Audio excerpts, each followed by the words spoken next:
What's going on, guys? It's Bryce again. Welcome to another episode of Expedition to Try. This is the day-to-day thoughts and insights for April 18th, 2021, titled, Yo, Your Ego is Showing. Here's what I'm thinking about today. Have you ever been discussing a book, podcast, blog that you're reading, listening to, whatever, with a friend, and they say something like, ugh, self-help books suck, or ew, I hate that guy. How do you listen to that guy? And you're just like shocked, taken aback, just want to punch him. Like, how could you say that? This guy's rad as hell. He's got great content, great advice. How could you say that about this man? And you just get, like, personally, I get this gut-wrenching feeling. When someone, like, disagrees with one of my interests or hobbies, it just, like, hits my gut, and I'm like, oh, God. So that's what I'm thinking about today. And I think I might have an answer or an idea of why that's happening. So the most recent book I completed is The Power of Now by Eckhart Tolle, I think is how you pronounce their name. If you're looking to learn how to be more present in your daily life and stop focusing on the past as well as becoming anxious about the future, I would highly suggest you check out that book. The format of it is very easy to read and very interesting and insightful, so I would definitely check out that book. So one of the pieces of information that is spoken about in that book is the idea of a person's ego. To me, the ego is kind of this voice in your head or in your body that responds through emotion, basically. It feels the need to be right in situations such as the one I just discussed. And the only way to escape the ego is to be present and realize it's happening and not letting it take over. So my thought is, when a friend of yours or a family member, whoever it is, disagrees with your hobby or interest, say, hey, I just listened to this podcast. It talked about meditation and how beneficial it is, and I've decided to try it. And they go, ugh, meditation's so dumb. I would never try that. It's so stupid.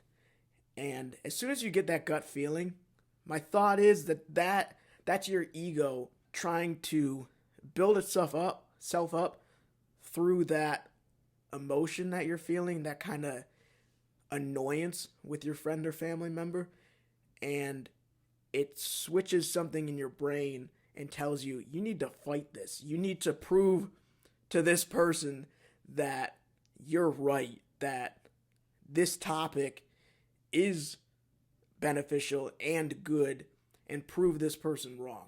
So by understanding the ego a little more and knowing that this emotion arises when a friend does disagree with you or says whatever they say in response to what you're talking about, to know what that feeling feels like in your gut or in your mind, whatever it is, you can then prevent it from taking over and prevent it from controlling the dialogue afterwards. So the way I think of it is, now that I've kind of realized this, you kind of become the observer of your ego. So you basically, this is how I do it, is, it's kind of hard to explain actually, but in my head, I'll take that step back and just say, go ahead, ego, you can take over. I'll just watch. Just say whatever you want to say. And it kind of like puts a spotlight and makes you realize how dumb it is to argue about this topic you're discussing. Because why do you have to be right? Why do you have to fight this? Why is your opinion better than theirs when all you're talking about is a book or a podcast? What's the big deal? Why do you have to be right? We all have our own opinions. We all have our own hobbies, interests, passions. We don't have to align on everything. If everyone had the same interest, the world would be so boring. Honestly.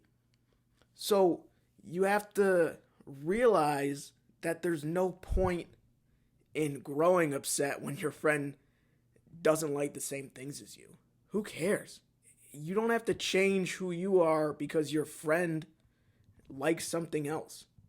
You don't have to change anything. You can still enjoy what you enjoy even if someone else doesn't. And that's just how the world works. I hope that my explanation of the ego kind of made sense, or at least you can figure out how your ego comes into play with situations like this. My suggestion would be to consider a time when something similar to this happened to you. What was the feeling you got when your friend disagreed with you or said your interest was stupid? Or whatever they said in response. How did that make you feel? And how did you respond? Did you let your ego take over? And did you get in an argument with this person? What did you do? And when you start to think about that, the next time it happens, you can feel it coming on and stop it in its track. Take that step back, become an observer, and call out your ego, basically. Just say, don't worry, I'm just watching. Say what you want to say. And it'll allow you to realize how dumb it is to argue about something like this. On top of this, we should also try to not be so harsh with our friends and family when it comes to their hobbies and interests. If they say they like something, read something cool, listen to something cool, don't jump down their throat and tell them it's stupid. That's pretty rude. And I've done this before. I won't say I haven't. I have. But now that I'm starting to think about this, I'm going to try better to not do it. And I hope that you will too. So thank you for checking out this day to day. I hope you enjoyed. If you did, if you learned something, please send it to a friend or family member, anybody that you think would enjoy it or could learn from it. Also, if you enjoyed, put your thoughts down below, give the video a like, and if you want to check out the written version of this day to day, you can head over to expeditiontotry.com/daily thoughts and insights, and you can check out all the other ones that are there. That'd be rad. I would really enjoy it. And let me know what you think. Or you can just click the link in the description below. I'll make it nice and easy for you. So once again, thank you for watching this video or listening to this podcast. Peace out and good luck, everybody.